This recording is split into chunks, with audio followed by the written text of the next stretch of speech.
And action.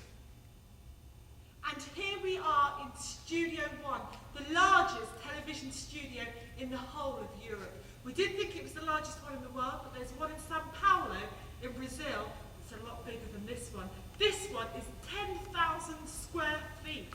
If you look above you here, what you can see is a saturated lighting rig. There are 600 lights above you. Each light is blasting out approximately 5 kilowatts of heat, which is the equivalent of a 5-bar fire. So if you multiply that by 600, well, I'll let you do the maths.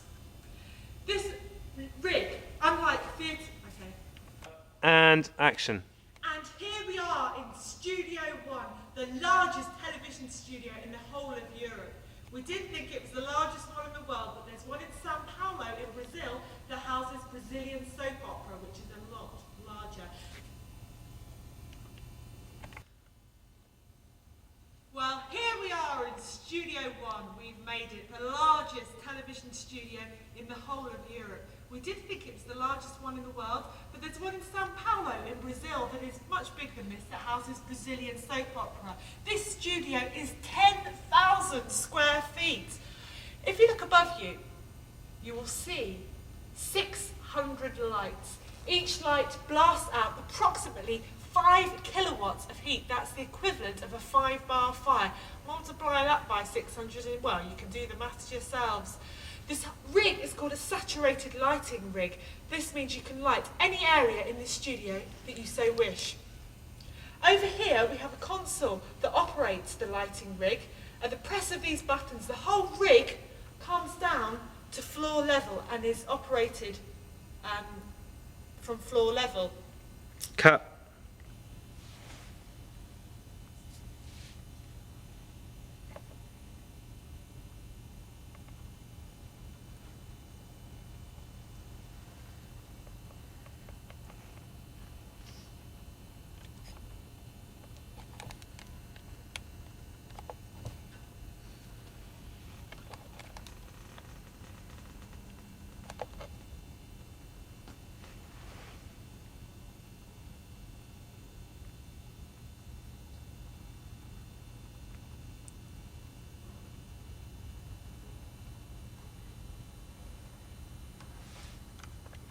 And action.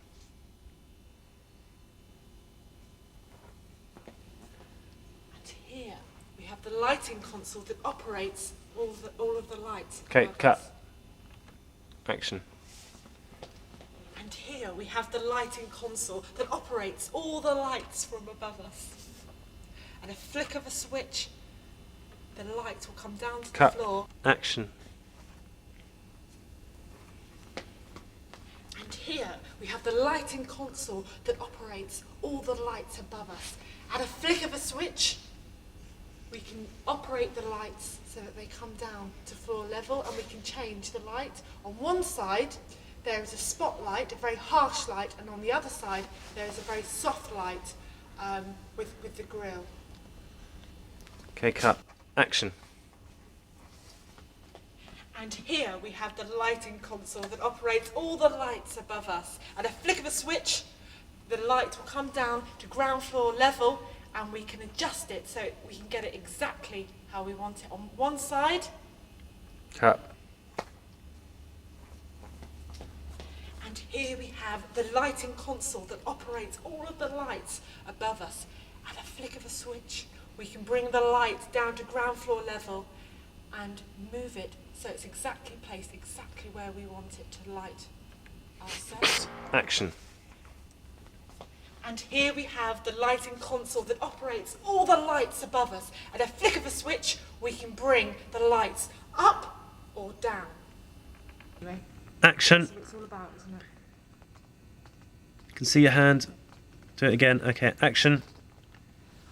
All the floors here at the BBC are painted.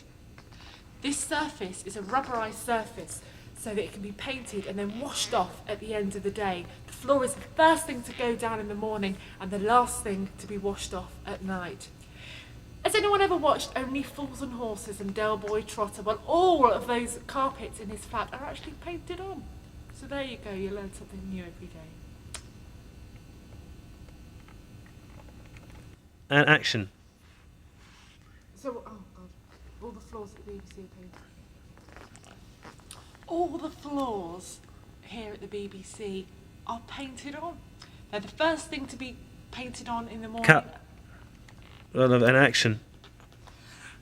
All the floors here at the BBC are painted on. They're the first things to go down on the floor in the morning and the last things to come off at night. Somebody comes along with a great big machine that looks like one of the machines you get at the ice rink and washes it all off.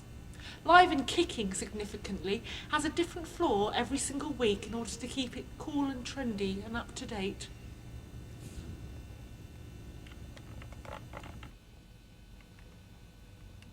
And look up.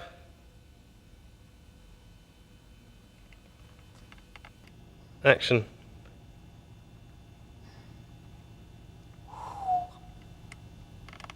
Through these large hangar doors, tanks have come in from Blue Peter, Jules Holland's, piano, elephants, marching bands, you name it, ski lifts, everything. No, that's a bit crap. Let me just... Action. Okay. Marching bands from Blue Peter, Madonna, Prince, everybody who went to Children in Need have all walked through these large hangar doors. Okay, ready?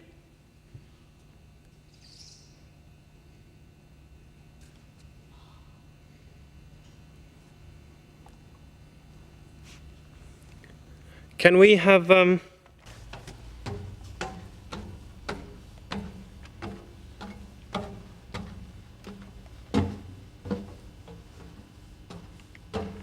roll over and action.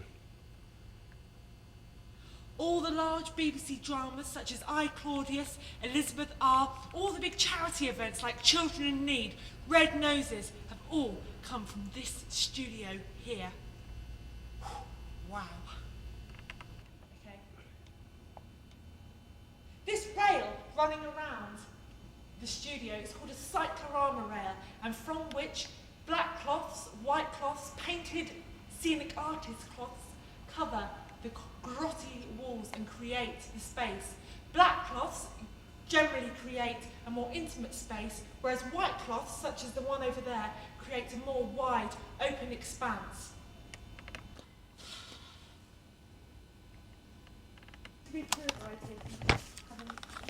Having fun. Oh, nice. Nice.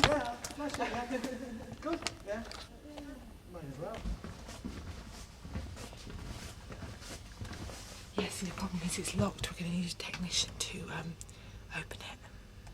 So we have to go around the other way, because it's all locked up.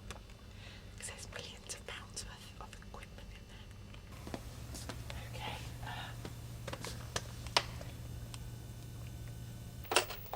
Okay. And action. Well, here we are in the production gallery of Studio One. It is here that the piece is edited, put together. Roll over and action.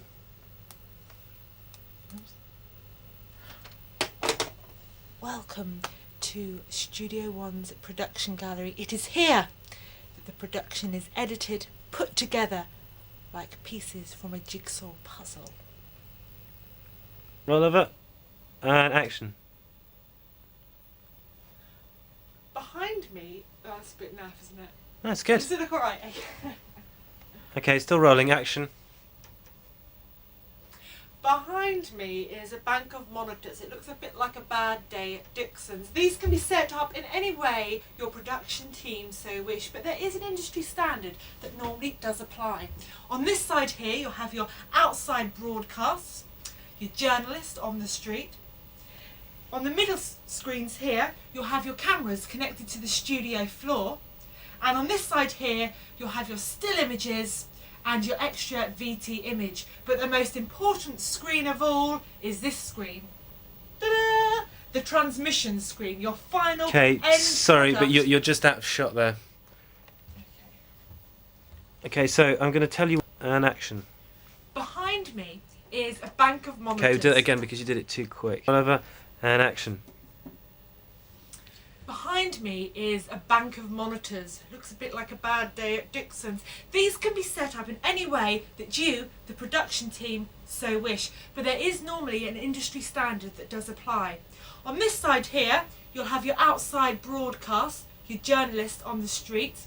Here, is that alright? Yeah, it's fine. I just see you looking a bit... Yeah, no, I was just Oh, right. interested. Action. No, I can see you, can see you, can see you. Action. Behind me is a bank of monitors. It looks a bit like a bad day at Dixon's. These monitors could... Oh, fucking hell. And action.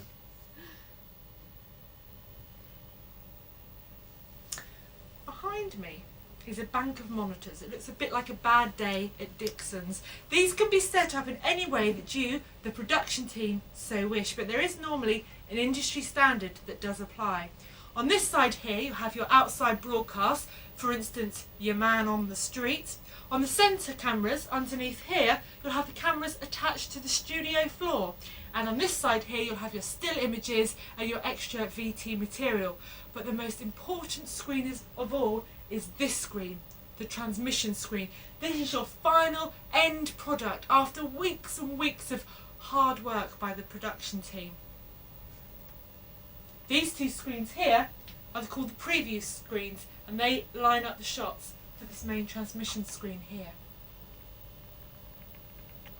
Roll over and action. This seat here is normally where the producer sits. The producer is probably one of the most important people, if not the most important person in this room. They'll have perhaps come up with the initial idea, the overall concept for the product, and they'll have been responsible for selling it to the various channels and making sure that the product fulfills the channel's expectations. They'll also be in charge of the money. They'll hold the purse strings. Do it again. And action. Here is normally where the producer sits. He or she will have come up with the initial concept for the product and will have been responsible for selling it to the channel. He or she will have employed everybody else in this room, so it's very important to keep on the right side of the producer. During the editing process, the producer may sit here or go and sit in the producer's room there and view the material on his or her very own transmission screen, or may just decide that their role is now up and just sit there and dine on canapes, juicy carchofai and drinking champagne. Whatever the producer wants, he or she gets. And action. Next to him sits the production assistant, who probably has the most difficult job of everybody in this room. He or she will have organised everything administrational, organisational, from making sure that the studio is open to organising rehearsal times, to making sure the cameramen have their right camera cards, catering, transport, you name it, they do it. And also they're sitting next to the producer and the director the other side. When they get into the studio, their job does not stop there. All of the staff will have an earpiece in their ear, and continuously they will hear the production assistant calling the shots. For instance, camera 5, shot 4, camera 2 next, camera 2, shot 6, camera 3 next, and so on and so forth. They'll also be responsible for the timing of the show, and if it's a quiz show or for instance, they'll also be keeping an eye on the scores. So quite a demanding role. Action. Next to the producer and the production assistant sits the Let's director. do that again. Yeah. Action. Next to the producer and the production assistant sits the director. The director is responsible for the overall concept or style or idiom of the particular show. Whereas the producer is perhaps more of a bureaucrat, the director is more creative. They'll have liaised with lighting, set, costume, props and so on, making sure that everything pieces together. If it's a drama, they'll have rehearsed the actors. They'll be communicating to the studio floor through this talkback system here, and we'll be talking to the floor manager. The floor manager on the shop floor is, if you like, the director's eyes and ears, and makes sure that everything moves seamlessly on the studio and keeps up the communication with the production gallery and the studio floor.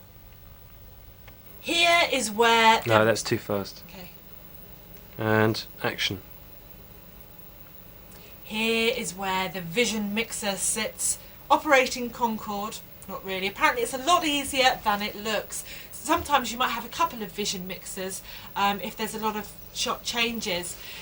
So you have to be very, very dexterous. If it's a musical, for instance, something like The Proms, then the vision mixer will have to be able to No, read do that music again. as well. You're Yeah. stumbling. Action. Here is where the vision mixer sits. The vision mixer is very dexterous, and whilst the production assistant is calling the shots, the vision mixer will be changing the screens on the preview screens and eventually the transmission screen. Have to be very, very dexterous. There might be a couple of people operating this board if there's a lot of shot changes. If it's something like The Proms, the vision mixer will have to be able to read music as well. Action. The BBC has very It's okay, still rolling. The BBC has various software packages. Sorry. It's okay, action. The BBC has various software packages. For instance, here we have the Quantel picture box. There's also a machine called the Charisma, which does things like change Jim Davidson into a snooker ball or changes the Spice Girls into Christmas trees. That piece of equipment alone is £500,000. And action. Next to the vision mixers sits the SRM, the Studio Resources Manager. He or she might be the only member of BBC staff within the production gallery. So they will be responsible for good customer service, for ensuring that the studios are working and that communications between the BBC and the production team are moving smoothly. They will be helped by runners who will go off and make cups of tea, coffee and do various errands as and when. If the producer at the end wants an elephant flying through the ceiling, it's the SRM's responsibility to make sure that can happen, whether it be virtual reality or phoning up the RSPCA and checking we're insured.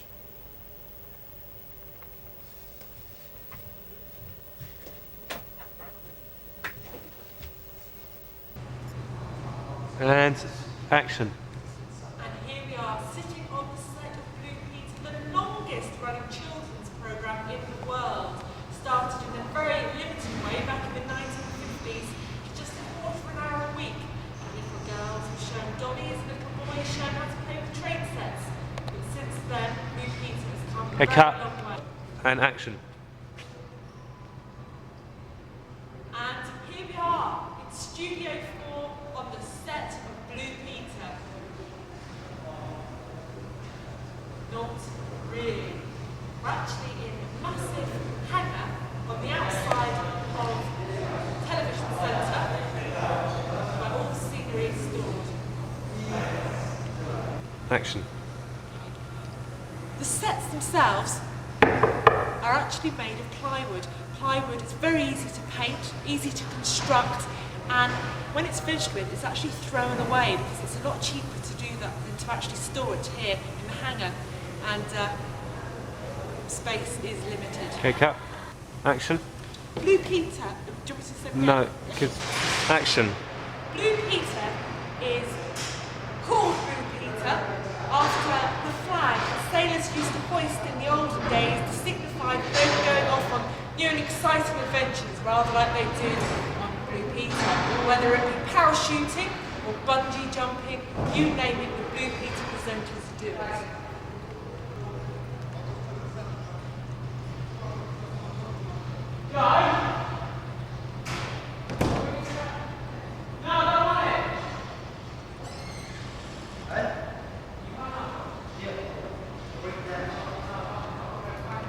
Action. They've recently upped the No, colour. that was too quick. Do it again. They've recently upped the colour on a lot of children's programmes on BBC One to compete with the other side. For instance, just behind me, you will see the colourful set for Blue Peter, every colour under the rainbow, not the blue and white ship of the olden times.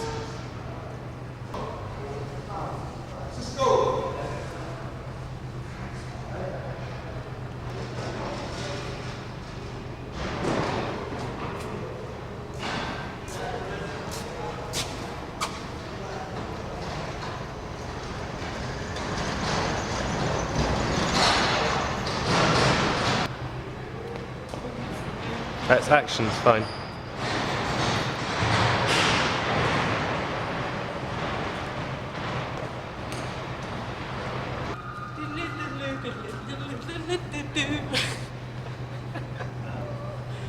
Fired.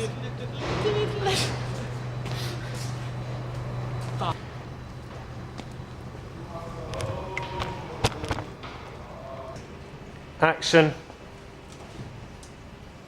Hello. And here we have one. Sorry. Do that again, that the frame. I'm afraid it's not a wide open expanse in there. It really is just made of plywood. Sorry if you've had any disillusions about this. This is one of the only 4 Doctor Who boxes left in the entire world, recently used in a sketch by Harry Enfield and on a spoof by Rowan Atkinson. Okay, sorry. Clever. And action.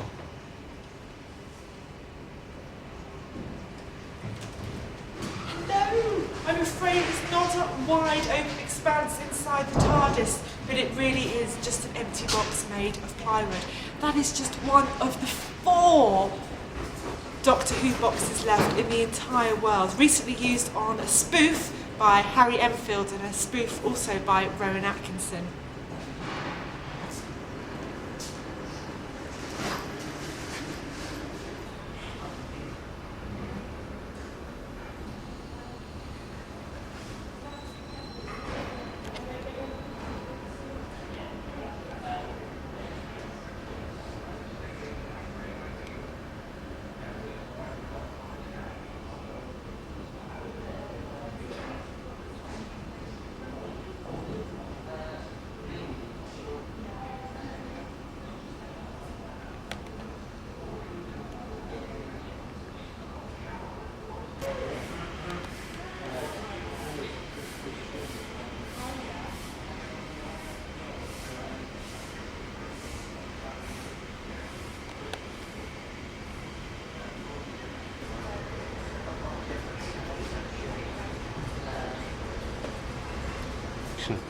Here we have a multitude of gold props used for Julian Clary's All Rise with Julian Clary. Action. This teddy bear prop here is very precious and I don't want to pick it up. It's the only prop left from Only Fools and Horses. Apparently most of the other props went to the crew. Okay, action. Prop it up is actually freelance. Behind me you'll see a Newton and Ridley mirror from soap opera Coronation Street. Randomly film things, then those will have no stage out. And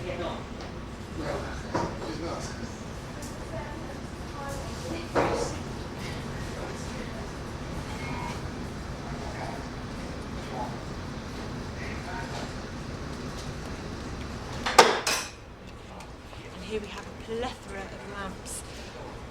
You have to be very careful if you're choosing a lamp from here, prop it up, because if it's appeared on Only Fools and Horses and then appears again in EastEnders, people will notice and we do get letters. Action. And here we have a plethora of lamps. We have to be very, very careful when choosing our props because if they have been seen on one programme, for instance EastEnders, and then reappear on... Sorry, I can't think of the programme. What did you... Action. And here we have a plethora of lamps. We have to be very careful when choosing your props because if a lamp has appeared on EastEnders and then reappears on Men Behaving Badly, people do notice and we do get letters. Action.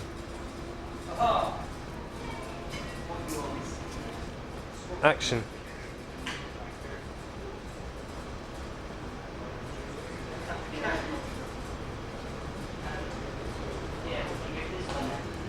Action.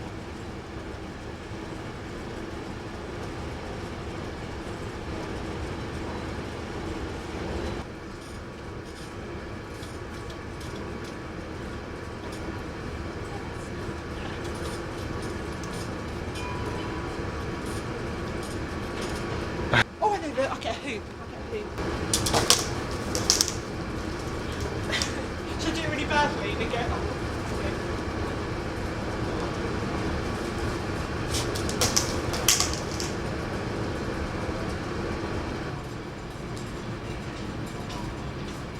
Action.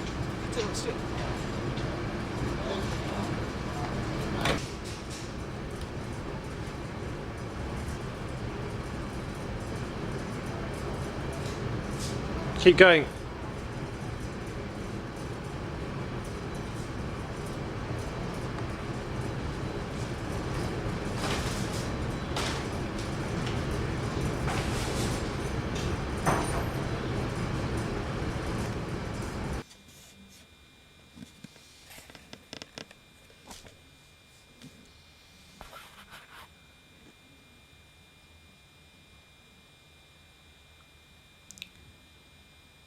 When I look into the mirror, what do I see? What do I really see?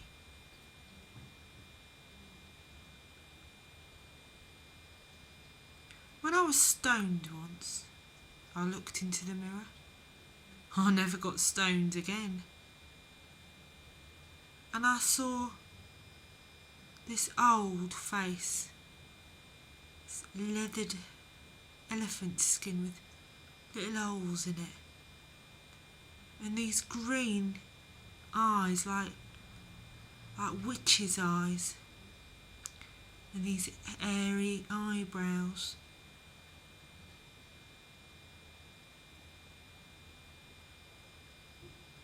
Bit like a witch, I suppose, really. I never got stoned again.